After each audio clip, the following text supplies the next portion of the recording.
함께 만들어가는 따뜻한 세상, 라디오 서울 1650.com과 함께 더욱 아름답게 만들어가겠습니다.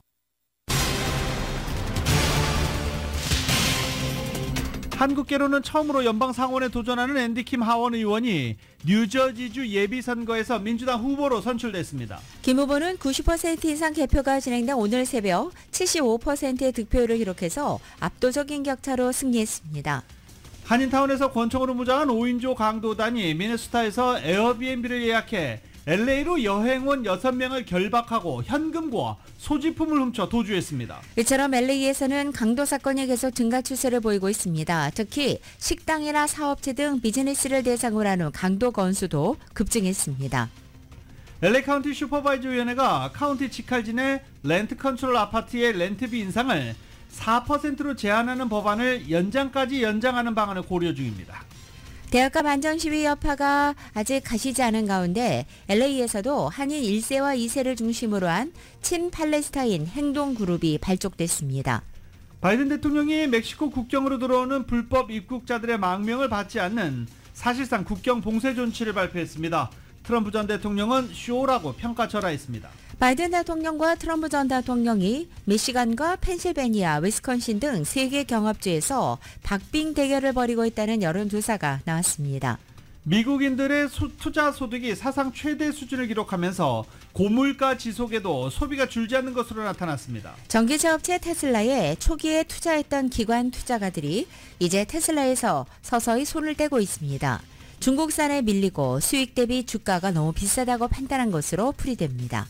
바이든 대통령이 노르망디 상륙작전 80주년에 맞춰 프랑스를 방문했습니다. 이어 유럽 순방을 이어갈 예정입니다. 미국은 중국天安문 민주화 시위 35주년을 맞아서 중국의 인권 침해에 책임을 묻기 위해 계속 목소리를 내고 국제사회와 협력하겠다고 밝혔습니다. 동해 석유가스 매장 가능성을 분석한 액트지오사의 고문이 명확한 답을 주기 위해서라며 한국을 방문했습니다. 야당이 22대 국회 첫 본회의를 헌정사상 처음으로 단독으로 열어 우원식 의원을 전반기 국회의장으로 선출했습니다. 국민의힘은 합의되지 않은 의사 일정이라면서 참석을 거부했고 장외 규탄 대회로 맞섰습니다. 손흥민 선수가 ESPN이 선정한 전세계 축구선수 탑10 안에 이름을 올렸습니다. 손흥민 선수가 이끄는 한국 대표팀은 내일 싱가포르와 월드컵 예선전을 치릅니다. LA 다저스가 피츠버그의 신인 투수에게 쩔쩔매면서 0대1인 완봉패를 당했습니다. 엔젤스는 샌디에고를 4대2로 격파했고 샌디에고는 최악체인 에인절스를 만나 2연패 중입니다. 오늘 뉴욕 증시는 혼조세로 출발하고 있습니다. 원달러 환율은 1373원으로 마감했습니다. 남가주 오늘 점차 맑아지겠고 LA 한인타운의 낮 최고 기온 77도로 예상됩니다.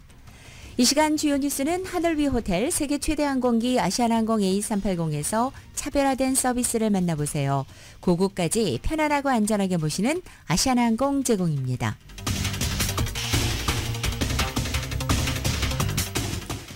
여러분 안녕하십니까? 김윤정입니다. 안녕하십니까? 유지승입니다. 2024년 6월 5일 수요일 라디오 서울 모닝 뉴스 2부입니다.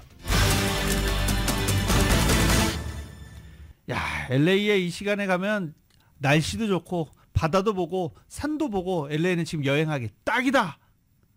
그렇게 미네소타에서 에어비앤비로 LA를 예약해서 LA로 왔던 여행객 6명 강도를 만나서 모든 걸 다 잃어버렸습니다. 정윤호 기자가 보도합니다. LAPD에 따르면 4일 새벽 4시 놀만유와 베버리 불바드 근처 400블락 놀스 헬리옵 트롭 드라이브에 위치한 주택에 스키 마스크와 후드를 착용한 무장 강도단 5명이 침입했습니다. 이들은 현관문을 통해 들어가 집안에 있던 링 카메라를 테이프로 가렸으며 경찰에 따르면 강제 진입한 흔적은 없습니다. 용의자들은 집안에 있던 6명을 결박하고 소리를 지르지 못하도록 입에 테이프를 붙였습니다. 당시 집안에는 8명이 안에 있었지만 2명은 집 창문을 통해 탈출했습니다. 집안에 있다 강도범들에게 결박당한 피해자들은 미네소타에서 LA를 방문한 여행객들로 나타났습니다.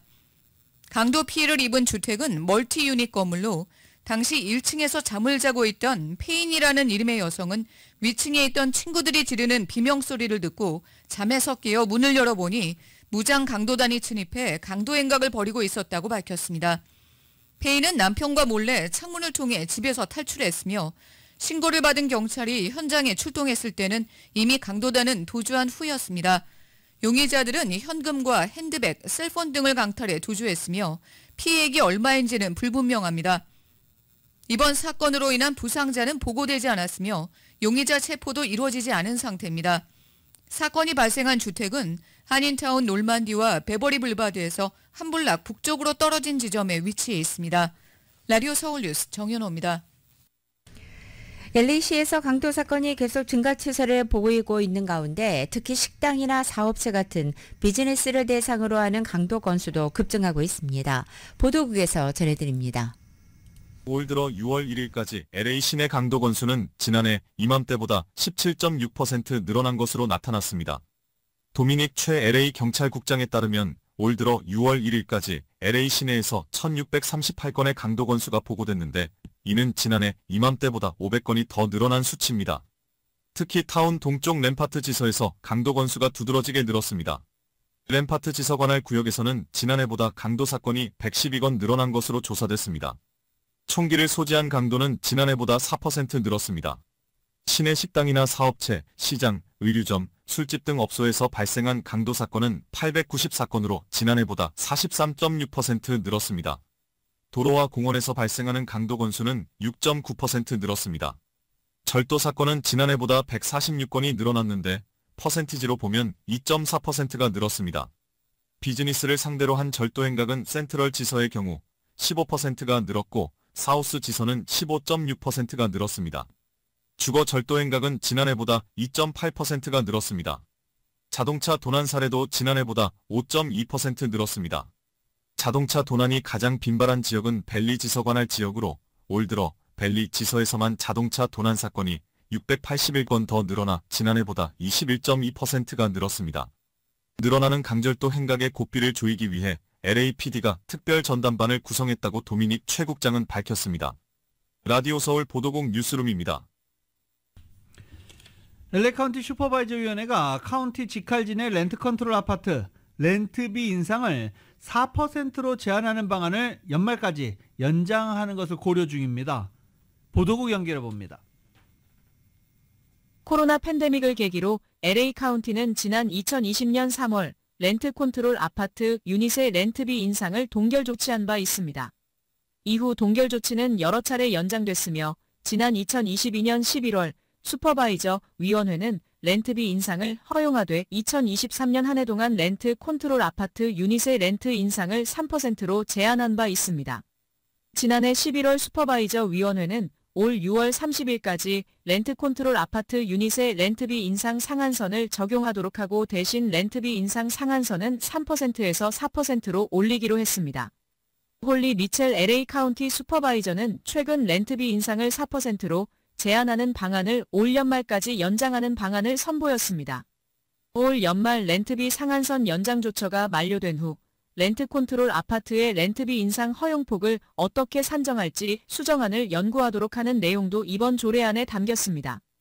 LA 카운티 직할지에는 10만 9천여 명의 세입자가 있으며 렌트 컨트롤 유닛은 총 5만 1,700개에 달합니다.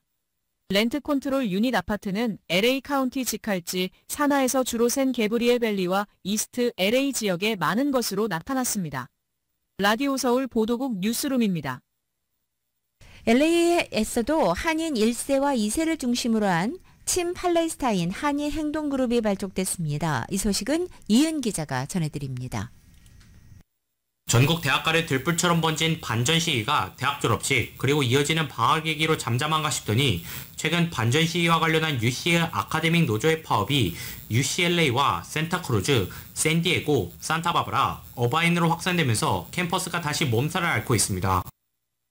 타운에서도 지난 3일 위셔 웨스턴역 광장에서 한인들이 친팔레스타인 집회를 열었습니다. 평화적인 시위로 진행된 이날 집회에서는 한인 1세와 2세들이 주도해 발족한 팔레스타인을 위한 한인행동 KAP가 주동이 되었으며 이날 시위에는 타인종 주민 등 50여 명이 함께했습니다. 한인 젊은이들이 주동이 돼 대학가를 벗어나 친팔레스타인 시위를 벌인 것이라 눈길을 끌었습니다. 이날 시위에서는 대한민국 전통 악기들인 장구, 꽹과리 등을 연주하면서 시종일관 평화롭게 시위가 열렸고 참가자들은 팔레스타인 국기를 걸치며 팔레스타인을 지지하는 마음을 표현했습니다. 황상호 KAP 한국어 담당자에 따르면 많은 한인 젊은이들이 지난해 10월 촉발된 이스라엘과 하마스전을 계기로 이스라엘 팔레스타인 갈등에 관심을 쏟으면서 팔레스타인을 지지하는 시민연대가 발족하게 됐다고 밝혔습니다. 가자 지구 상황을 계속 뉴스를 통해서 관찰하고 있었거든요. 그러다가 이제 최근에 5월 26일 날 이스라엘의 폭격으로 팔레스타인 난민들이 한 50여 명 숨지면서 더 이상 보고 있을 수는 없다라고 생각했고요. 그리고 피해자들 상당수가 아이나 여성, 노인이어서 이 과정에서 한인 2세 등 젊은 한인 대학생들이 주축이 돼 가자 지구에서 일어나는 참상을 알려야 한다는 목소리가 커지면서 인종과 나이에 관계없이 한마음 한뜻으로 팔레스타인 평화 시위를 전개하게 되었다고 합니다. 모이신 1세분들 중에서는 예전에 이라크 전쟁이 났을 때 이라크 전쟁 중단을 위해서 이제 한인들을 뭉쳐서 시위하고 했었거든요. 그분들도 일부 있고요. 그래서 또 1세분들도 이제 그 한국 전쟁이라든지 5.18이라든지 KAP는 앞으로도 한인타운 인근에서 계속 평화 시위를 전개할 예정이라며 주민들의 참여를 독려할 것이라고 밝혔습니다. 저희 한인들은 스케줄을 잡아서 이제 월요일 뮤지셔길에서 하거나 아니면 혹은 이제 주류 단체들이 하는 시위들이 있어요. 가령 이번 주 토요일 날 시청 앞에서 오후 2시 하는 시위라든지 그런 시위를 참석함으로써 이제 이 운동을 계속 이어나갈 예정입니다. 한편 3일 반에는 LA 시청 앞에서 친팔레스타인 시위 캠프가 마련돼 경찰이 해산에 나서기도 했습니다. 라디오 서울 뉴스 이은입니다.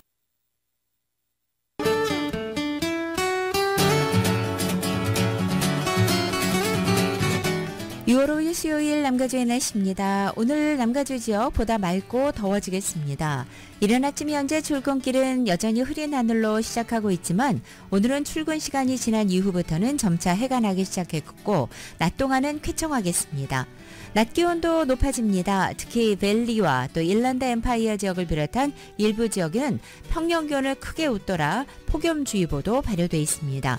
목요일인 내일도 오늘과 비슷한 낮 기온 이어지겠고 평균 기온을 웃도는 반짝 더위는 이번 주 주말까지는 계속될 전망입니다.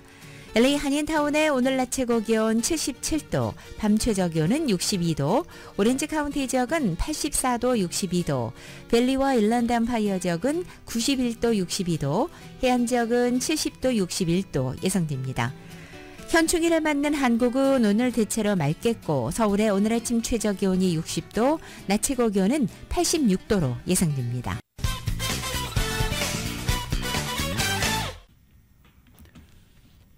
라디오 서울 모닝뉴스 함께하고 계십니다. 한국계로는 처음으로 연방 상원의원 선거에 도전장을 던진 앤디 킴 하원 의원이 뉴저지주 프라이머리에서 민주당 후보로 선출됐습니다. 경쟁 후보인 시민단체 활동가 로렌스 엠, 노동운동 지도자 파트리샤 캠퍼스 메디나 후보를 제치고 오는 11월 연방 상원의원 선거에 나설 민주당 후보로 결정이 된 겁니다.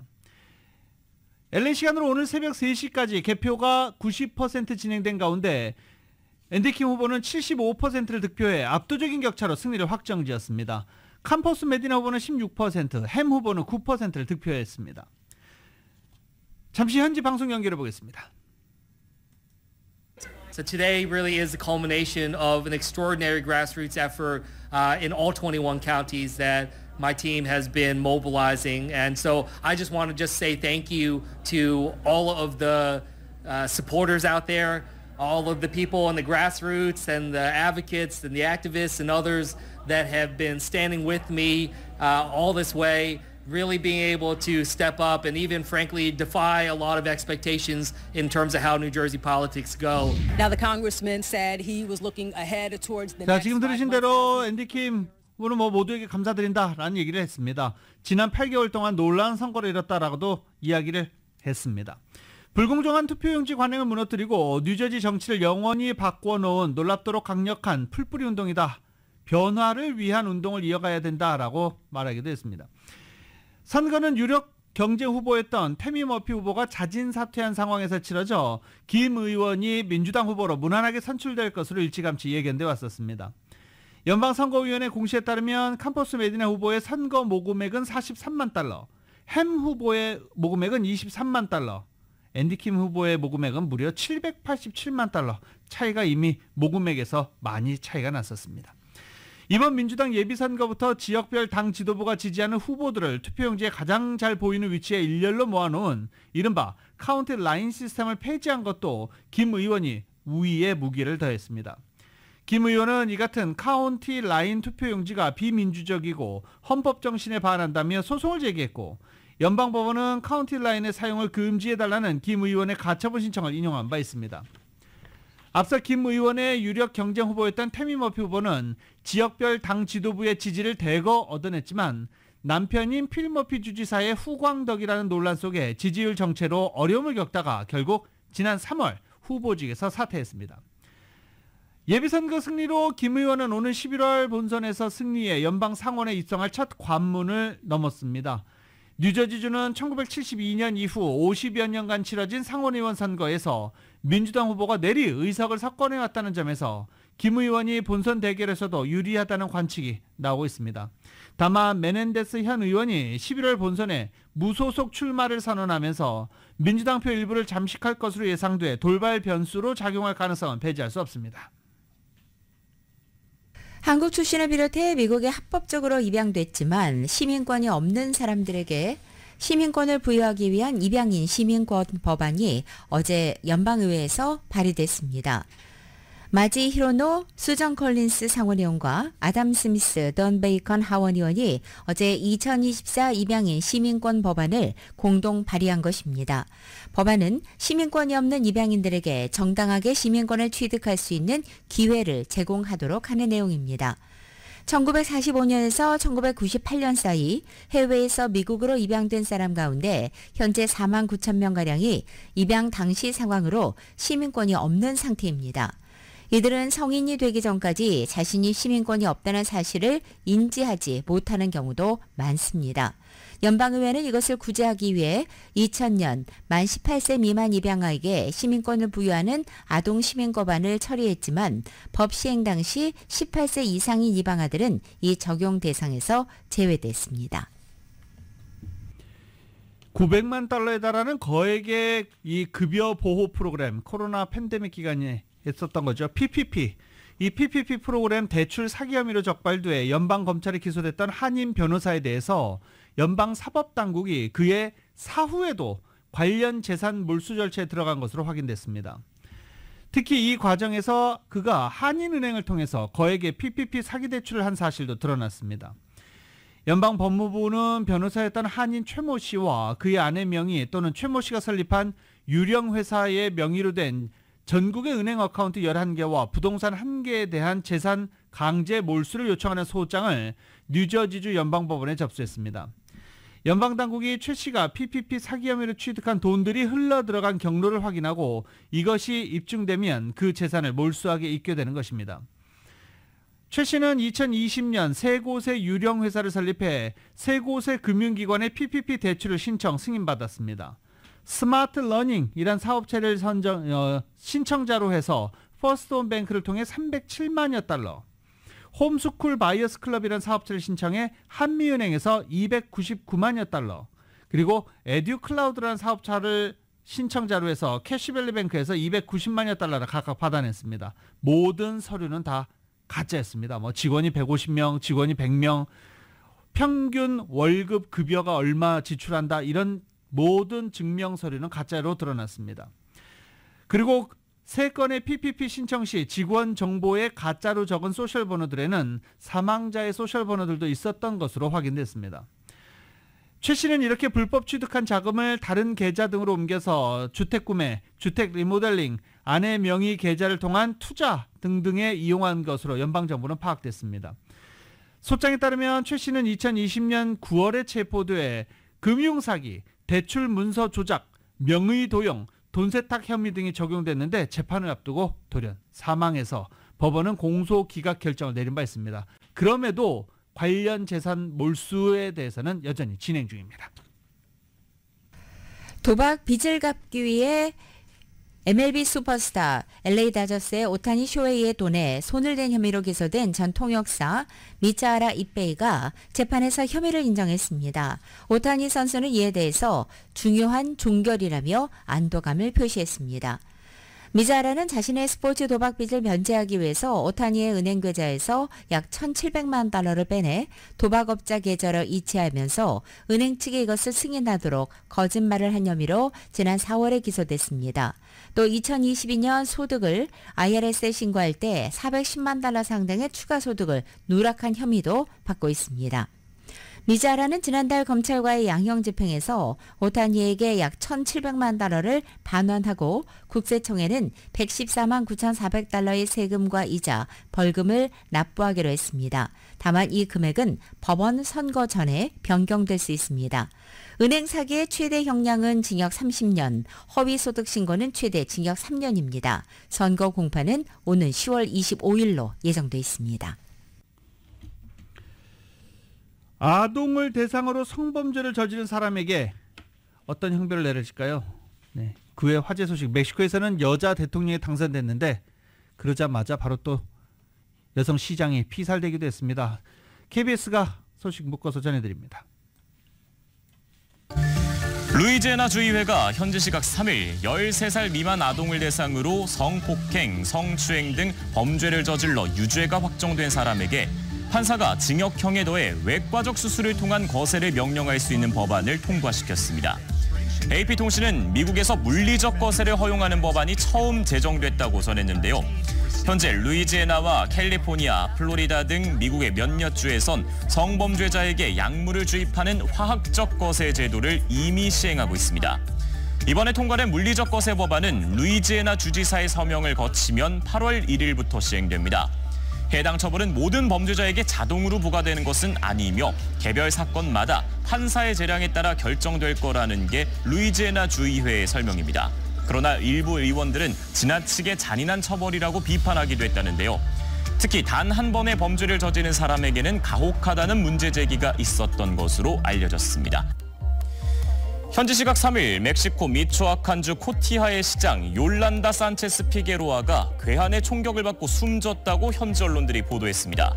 피게로아 시장은 카르텔의 폭력 행위에 강경 대응 기조를 유지하던 인물로 앞서 2021년 코티하의 첫 여성 시장에 선출됐습니다. 앞서 피게로아 시장은 지난해 9월 무장괴한들에 의해 피랍됐다가 사흘 만에 풀려난 적이 있습니다. 당시 납치범들의 신원은 아직 밝혀지지 않았지만 현지 언론들은 멕시코의 마약 밀매 조직 할리스코 신세대 카르텔 소속 갱단원을 유력한 용의자로 지목했습니다. 현지 언론들은 해당 조직의 하부 조직이 이번에 피게로아 시장을 살해했다고 주장한다고 전했습니다. 영국 BBC는 정치인들에 대한 광범위한 폭력 사태로 인해 첫 여성 대통령을 탄생시킨 멕시코 선거의 의미가 퇴색됐다고 분석했습니다. 지금까지 맵 브리핑이었습니다. 영국 고등교육 평가기관인 QS의 최신 세계 대학 순위에서 서울대를 비롯한 한국 대학들이 전년도 비해 약진했습니다. QS가 어제 홈페이지에 공개한 세계 대학 순위에 따르면 서울대는 32위로 한국 대학 중에 가장 높은 순위에 올랐습니다. 미국의 매사추세츠 공대인 MIT는 13년 연속 1위에 올랐고 영국의 런던 임페리얼 칼리지와 옥스퍼드 대학은 나란히 2위와 3위를 기록했습니다. 아시아권 대학 중에서는 싱가포르 국립대가 8위로 가장 순위가 높았고 중국의 베이징대가 14위, 싱가포르 난항공대가 15위로 그 뒤를 이었습니다. 영국 파이낸셜 타임즈에 따르면 전년도보다 순위가 하락한 대학 비율은 미국과 영국, 일본 등 선진 국가에서 대체로 높게 나타났습니다. 주요 기업들의 본사가 몰리고 있는 텍사스에 전국 차원의 새로운 증권거래소 설립이 추진되고 있습니다. 뉴욕 증권거래소와 나스닥으로 대표되는 뉴욕의 번거로운 규제 해결에 초점을 두고 시장을 공략하겠다는 것입니다. 월스트리트저널은 월가의 대형 금융업체들인 블랙록과 시타델 시큐리티스의 지원을 등에업은 한 단체가 텍사스주 댈러스에 새 증권거래소를 설립할 계획이라고 보도한 것입니다. 소위 텍사스 증권거래소는 현재 개인과 대형 투자회사들로부터 약 1억 2천만 달러를 모금했습니다. 이 거래소의 최고 경영자를 맡은 제임스 리는 올 하반기 증권거래위원회에 등록 서류를 제출할 계획으로 전해졌습니다. 내년에 거래를 가능하게 하고 그 다음 해에 첫 상장을 진행한다는 계획입니다. 이 거래소는 나스닥과 뉴욕 증권거래소의 규정 준수 비용이 증가하는 것과 함께 나스닥의 이사회 다양성 목표 설정과 같은 새 규정들이 기업의 불만을 사고 있는 점을 감안해 CEO 친화적인 방식으로 접근한다는 게 방침입니다. 새 거래소 추진 배경에는 수십 개 회사들이 규제 및 세금과 관련해 자신들의 더 유리한 지역으로 이전하는 추세와도 맞물려 있습니다. 파리올림픽이 한 달여 앞으로 다가온 가운데 노숙인 12,000여 명이 파리 인근에서 쫓겨났다는 보고서가 나왔습니다. 시민단체들은 올림픽이 더 돋보이게 하기 위해서 파리 정부가 사회적인 정화 작업에 나선 거라며 비판했습니다. KBS의 보도입니다. 어둠이 채 가시지 않은 이른 새벽, 경찰이 파리 시내 노숙인들의 텐트 안을 들춰봅니다. 곧이어 퇴거 명령이 내려지고 노숙인들은 서둘러 자리를 뜹니다.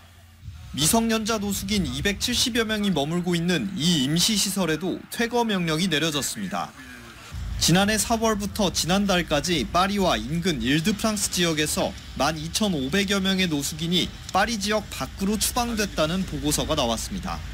보고서를 공개한 프랑스 시민단체 연합 메달의 이면은 쫓겨난 이들 가운데 망명 신청자와 미성년자도 포함되어 있다고 지적했습니다. 이들은 프랑스 정부가 올림픽 때 파리를 돋보이게 하려고 노숙인들을 강제 추방하고 있다고 비판했습니다. 시민단체들은 노숙인들의 주거를 위해선 프랑스 전역에 최소 2만 채의 집이 필요하다고 주장했습니다. 파리에서 KBS 뉴스 송락규입니다. 해외 소식 전해드린 김에 한 가지 더 전해드리겠습니다. 지금 SNS에서는 이 영상, 이 사진 때문에 많은 사람들이 눈시울을 붉히고 있습니다. 어느 강가 한가운데 조난이 됐는데 물이 계속 불어올라와서 구조도 못하고 빠져나가지도 못하고 물살은 급해지고 이 사람들은 서로 부둥켜 끌어안고 있었습니다. 결과는 어떻게 됐을까요? KBS입니다. 급류 한가운데서 서로를 부둥켜 안고 있는 세 사람. 허벅지까지 차오르는 강물에 휩쓸리지 않으려 온 힘을 다해 서로를 붙듭니다. 하지만 결국 거센 물살을 이기지 못하고 뿔뿔이 흩어지고 맙니다.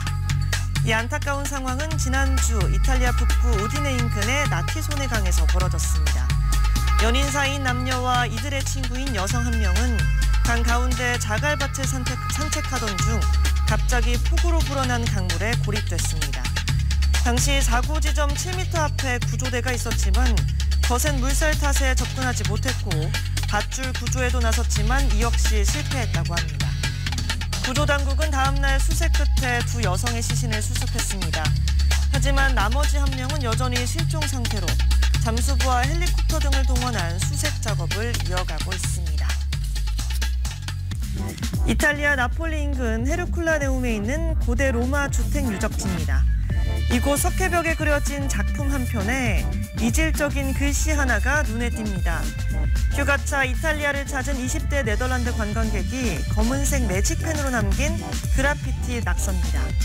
더구나 해당 매직펜이 잘 지워지지 않는 제품인 것이 알려지면서 더욱 공분을 샀다고 합니다. 이 관광객은 유적지 직원의 신고 끝에 다음날 경찰에 덜미가 붙잡혔고 예술작품 훼손 혐의로 기소됐습니다. 이탈리아에선 유적 훼손으로 유죄 판결을 받을 시 우리 돈으로 최대 6천만 원의 벌금이 부과될 수 있습니다. 지금까지 이슈 SNS였습니다.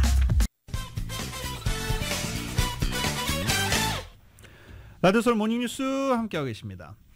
미국이 멕시코 국경으로 들어오는 불법 입국자들의 망명을 받지 않는 사실상 국경 봉쇄 조치를 발표했습니다. 대선에서 불법 이민자 이슈가 떠오르자 바이든 대통령이 긴급 조치를 내린 건데 트럼프 전 대통령은 쇼다 라며 평가절하했습니다. YTN입니다. 불법 이민자 급증이 미국 대선의 핵심 이슈로 떠오르자 바이든 대통령이 긴급하게 행정 조치를 발동했습니다. Today I'm announcing actions to bar migrants who cross our southern border unlawfully from receiving asylum. Migrants will be restricted from receiving asylum at our southern border unless they seek it after entering through an established lawful process. 이 조치는 남부 국경에서 체포된 불법 입국자가 하루 평균 2,500명을 넘을 때 시행되고 1,500명 아래로 떨어지면 2주 후 중단됩니다. 미국 언론은 그 수가 이미 2,500명을 넘어섰기 때문에 즉시 시행될 것이라고 보도했습니다. 백악관은 앞으로 이민 관련 공무원들은 합법적 미국 체류 서류가 없는 사람을 신속하게 내보내기가 수월해질 것이라고 설명했습니다. 그동안 불법 이민자들이 미국 남부 국경을 통해 미국으로 들어온 뒤 망명을 신청하면 허용 여부 결정까지 여러 해가 걸리곤 했습니다. 사실상 국경에 빗장을 지른 이번 조치는 오는 27일 트럼프와의 첫 TV 토론을 앞두고 나온 바이든의 대선 승부수로 풀이됩니다.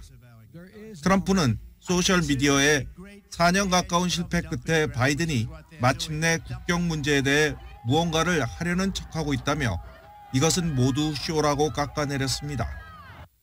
트럼프는 바이든 임기 중에 빠르게 늘어난 불법 이민자 문제를 계속 공격하며 재집권하면 남부 국경을 봉쇄하겠다고 강조해왔습니다.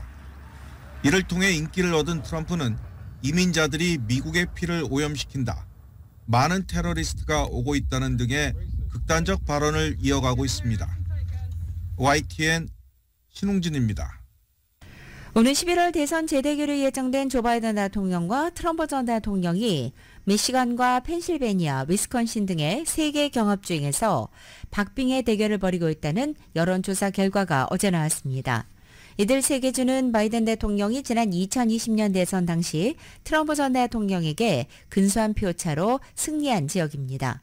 먼저 미시간의 경우에는 바이든 대통령과 트럼프 전 대통령이 각각 45%로 동률의 지지를 기록했습니다. 적극적인 투표층에서는 바이든이 47%의 지지율로 트럼프 전 대통령 46%를 1%포인트 앞섰습니다. 펜실베니아주에서는 트럼프 전 대통령이 45%로 43%의 바이든 대통령을 제쳤고 적극적인 투표층에서도 47%의 지지율로 바이든 대통령을 2%포인트 앞섰습니다. 위스콘신의 경우에 바이든 대통령이 전체 유권자에서는 40%의 지지율로 트럼프 전 대통령 38%를 눌렀지만 적극적인 투표층에서는 트럼프 전 대통령 41%, 바이든 대통령 40%로 오차 내에서 역전을 하기도 했습니다. 이 3개 주의 평균 지지율로 볼 때 바이든 대통령은 43%, 트럼프 전 대통령은 44%로 집계됐습니다. 트럼프 전 대통령이 틱톡 계정을 연 지 하루도 안 돼서 바이든 대선 캠프를 추월했고 그 격차를 더 벌리고 있다고 MBC가 보도했습니다. 트럼프 전 대통령 틱톡 계정의 팔로워 및 좋아요 규모는 약 520만 명과 540만 회 정도입니다. 바이든 캠프의 틱톡 계정은 팔로워 35만 6천 명, 좋아요 460만 회에 머물러 있다라고 비교해서 MBC 방송이 보도했습니다. 트럼프 전 대통령은 지난 1일 틱톡 계정에 처음으로 뉴저지주에서 열린 2종 격투기에 참석한 모습을 담은 동영상을 올렸습니다. 동영상 올린 지 15시간도 안 돼서 220만 명의 팔로워를 확보했습니다. 미국 노동시장이 냉각 조짐을 보이면서 기준금리 인하 기대감이 올라가 채권시장 랠리가 지속됐습니다. 하지만 경제가 너무 뜨겁지도 차갑지도 않은 상태인 골디락스 수준을 넘어서 침체에 이르는 것 아니냐는 우려가 나오고 있습니다. 어제 연방노동부가 공개한 구인 이직 보고서에 따르면 4월의 구인 건수는 805만 9천 건으로 전월 대비 29만 6천 건이나 줄었습니다. 이것은 2021년 2월 이후 3년 2개월 만에 가장 낮은 수준이고 다우존스가 집계한 전문가 전망치 840만 건에 비해서도 훨씬 적은 것입니다. 이런 채용 규모는 노동시장이 많이 냉각됐음을 보여주는 것으로 연준이 연내 금리를 내릴 수 있을 것이라는 전망이 강해졌습니다.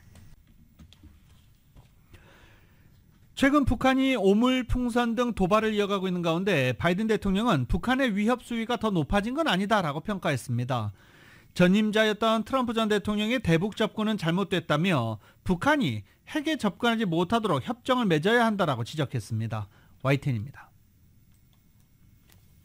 미국 시사주간지 타임은 지난달 트럼프 전 대통령에 이어 이번엔 바이든 대통령을 인터뷰했습니다. 북한과 이란의 핵 문제가 과거보다 더 위협적으로 변했다고 보느냐는 질문에 바이든 대통령은 아니라고 잘라 말했습니다. 북한 위협은 이전과 똑같다며 북한은 해결해야 할 다른 문제를 갖고 있다고 말했습니다. 북한과 이란의 핵을 인정해야 할지 물음에도 그렇지 않다며 전임자인 트럼프 얘기를 꺼냈습니다. 북한이 핵을 개발한 건 이미 오래전부터로 트럼프 정부 때인 5년 전 상황도 지금과 다르지 않았다는 겁니다. 핵무기가 있는 한 항상 문제가 생긴다며 북한이 핵에 접근하지 못하도록 통제하는 협정을 트럼프가 맺지 않은 게 잘못이라고 비판했습니다. 그러면서 자신에 대한 과소평가와 달리 믿을 수 없을 정도로 광범위한 인도태평양 전략을 수립했다며 한국, 일본 등과의 안보 공조 강화를 내세웠습니다. 특히 한국과 일본이 캠프 데이비드에서 화해한 것과 일본이 GDP의 3%를 국방 예산으로 쓰게 된 것을 구체적인 성과로 꼽았습니다. 자신의 과감한 투자로 태평양에서 이전보다 훨씬 강해졌고 중국은 압박을 느끼고 있다는 겁니다. 중국이 타이완을 침공할 경우 미군을 배치할 가능성을 배제하지 않는다면서도 구체적인 군사 개입 시나리오는 말할 수 없다고 답했습니다. 바이든 대통령은 인터뷰에서 재작년 한국 방문을 반도체를 되찾기 위한 목적이었다고 소개하며 대규모 민간 투자 유치를 업적으로 내세웠습니다. 워싱턴에서 YTN 권중입니다. 조 바이든 대통령이 베냐민 네타냐후 이스라엘 총리가 정치적인 생명 연장을 위해 가자 전쟁을 멈추고 있지 않다라는 취지로 언급해 묘한 여운을 남겼습니다. 11월 5일 대선을 앞두고 외교적 걸림돌을 제거하기 위해 휴전을 압박해온 바이든 대통령과 마이웨이를 고수해온 베냐민 네타냐후 간의 긴장이 이어져 온 와중에 나온 발언이어서 그 파장이 주목됩니다. 어제자로 공개된 뉴욕타임즈와 CNN 방송에 따르면 바이든 대통령은 미국의 시사 잡지인 타임즈가 어제 공개한 인터뷰 전문에서 베냐민 네타냐후가 자국 내 정치적인 이유로 하마스와 전쟁을 길게 끌고 있다고 생각하느냐는 질문을 받고 언급하지 않겠다라고 말하면서도 사람들이 그런 결론을 내리는 데는 다 이유가 있다라고 말한 것입니다. 네타냐후 총리가 국내적으로 취약한 정치적인 입지 때문에 권력을 유지하기 위해서 전쟁을 9개월째 밀어붙이고 있다는 시각에 사실상 동조한 것으로 읽힐 수 있는 대목이기 때문입니다. 뉴욕타임즈는 바이든 대통령의 이 같은 목소리가 바이든 행정부의 많은 인사들이 지난 몇 달간 사석에서 해오던 얘기와 연결된다고 전했습니다. CNN도 바이든은 네타냐후가 정치적인 생존을 위해서 가자 전쟁을 질질 끌고 있다는 점을 넌지시 내비친 것이라고 풀이했습니다. 우크라이나가 미국 등 서방에서 지원받은 무기로 러시아 본토를 공격하는 것이 일부 가능해짐에 따라 반격에 본격적으로 시동을 걸기 시작했습니다. MBC 방송 보도에 따르면 우크라이나 부총리는 자신의 텔레그램에 군용 차량이 불타는 모습의 사진을 게시하기도 했습니다. 사진과 함께 베레슈크 부총리는 이것은 러시아의 S-300 미사일 시스템이라며 적의 영토에서 서방의 무기 사용이 허용된 후 첫날이라고 적어 사진 속 모습이 서방 무기를 사용한 러시아 본토 공격의 결과일 가능성을 시사했습니다. 2022년 2월 우크라이나를 침공한 러시아군은 S-300 지대공 미사일 포대를 지상 공격용으로 전용해 왔었습니다.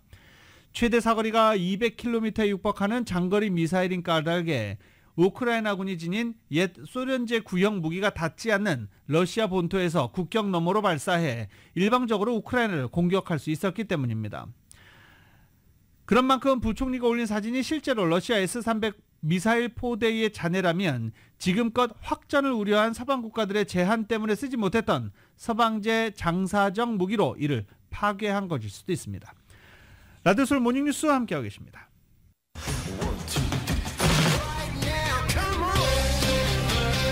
라디오서울 모닝뉴스 스포츠 소식입니다. 스포츠 소식은 전문가가 추천하는 이민법과 가정법 전문 재인정 종합법률사무소 제공입니다. 이게 리그의 차이일까요? 아니면 뭐 요새 컨디션이 안 좋아서? 왜냐면 LA 엔젤스가 지금 메이저리그 최약체거든요. 근데 내셔널리그 서부조 2위를 달리고 있는 샌디에고 파드레스, 1위 다저스를 넘보겠다라고 했던 팀이 지금 엔젤스에게 속수무책으로 지고 있어요.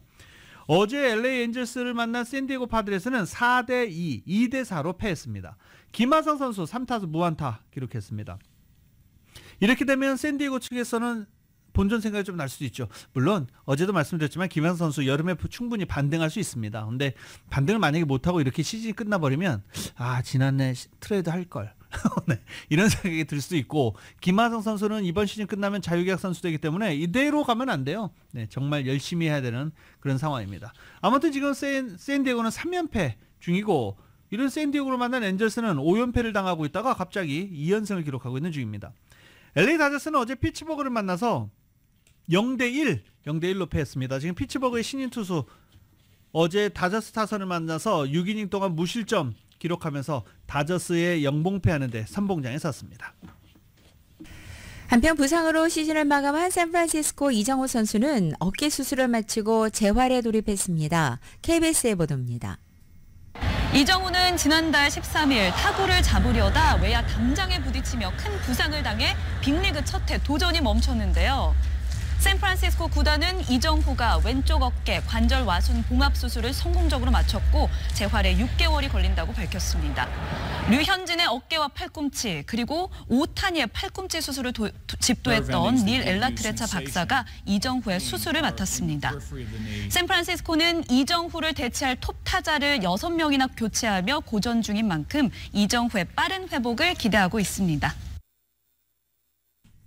손흥민 선수가 ESPN이 선정한 세계 공격수 탑10 여기 이름을 올렸습니다. 정말 대단하죠. 전 세계 축구 선수들 가운데 공격수 탑10 안에 손흥민 선수 이름을 올린 것입니다. 근데 왜 아버지는 맨날 그럴까요? 탑 클래스 아니다, 월드 클래스 아니다. 아직 성에 안 차는 모양입니다. 그런데 소속팀 토트넘이 손흥민과 1년 계약만 연장한다는 소식이 들리고 있어서 굉장히 속상한데 손흥민 선수 다른 팀으로 좀 이적했으면 하는 바람도 여기저기서 나오고 있습니다. YTN입니다. 잉글랜드 프리미어리그 17골에 도움 10개, 득점 랭킹 8위이자 도움은 공동 3위로 토트넘 내 최다 득점입니다. 토트넘 주장 손흥민이 쓴 이번 시즌 리그에서 세운 기록입니다. 이런 활약을 인정받아 미국 스포츠 전문 매체 ESPN이 뽑은 세계 공격수 가운데 음바페와 케인, 홀란 등에 이어 10위에 이름을 당당히 올렸습니다. 프리미어리그에서 꾸준히 성공을 거둬온 선수이자 최고의 피니셔 가운데 한 명으로 31살의 나이에도 활약을 이어가고 있다고 평가했습니다. 그런데 이런 맹활약에도 그가 최고의 시즌을 보내지 못했다는 지적도 있었습니다. 아시안컵 등 경기 일정이 많았기 때문입니다. 이런 가운데 토트넘과의 계약 만료가 다가오고 있지만 아직 재계약 소식은 전해지지 않고 있습니다. 손흥민은 2015년 토트넘에 합류해 5년 계약을 맺었고 이후 5년 계약에 이어 2025년까지 연장 계약을 맺었습니다. 여기엔 구단의 의지로 1년간 계약을 연장할 수 있는 옵션이 포함된 것으로 전해졌습니다. 영국 현지 매체들은 앞다퉈 토트넘이 1년 연장 옵션을 가동할 것이라는 전망을 내놓고 있습니다. 이렇게 되면 손흥민 입장에선 연봉 인상을 기대할 수는 없습니다. 토트넘은 내년 시즌에도 손흥민이 좋은 활약을 펼칠 경우 시즌 도중 새로운 계약서를 내밀 가능성도 있지만 장기 계약 가능성은 크지 않습니다. 손흥민의 나이도 있는 만큼 이래저래 손해를 보지 않겠다는 짠돌이 구단 토트넘다운 행보라는 평가가 지배적입니다. YTN 이다운입니다. LA 시간으로 내일 새벽 5시에 열리는 북중미 월드컵 예선 싱가포르전에서 기대를 한껏 받는 선수가 있습니다. 바로 스토크시티의 배준호 선수입니다. 잉글랜드 챔피언십에서도 증명된 돌파력을 보여주려면 2선 주전 경쟁부터 통과를 해야 합니다. YTN입니다. 빠른 발과 과감한 드리블 그리고 깔끔한 마무리까지 잉글랜드 챔피언십 스토크시티에서 맹활약하는 배준호의 강점은 바로 돌파력입니다. 이번 시즌 거칠기로 유명한 챔피언십 무대에서도 몸싸움 우려를 말끔히 털어냈습니다. 스스로도 성장을 인정합니다. 우선 EPL이라는 리그가 피지컬적으로 굉장히 뛰어난 리그이기 때문에 이 리그에 와서 피지컬적으로 굉장히 많이 성장을 한 것 같고 리그 38경기를 소화하며 2골 도움 5개를 기록했습니다. 그의 활약으로 팀은 강등권에서 탈출해 챔피언십에 잔류할 수 있게 됐습니다. 팬들이 선정한 구단 공식 올해의 선수로 선정되기도 했습니다.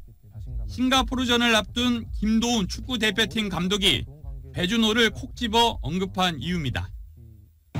배준호 선수 같은 경우는 지금 활약도를 봤을 때 제가 하고자 하는 축구에 좀 더 공격적인 드리블을 통해서 굉장히 좋은 모습을 보여줄 거라 기대하고 있습니다. 다만 이선 주전 경쟁은 필수입니다. 2024년 6월 5일 수요일에 전해드린 라디오서울 모닝뉴스 여기서 마치겠습니다. 지금까지 진행의 유지승, 김윤정이었습니다. 잠시 후 9시에는 강혜신의 오늘의 미국이 방송됩니다. 함께해 주신 여러분 고맙습니다.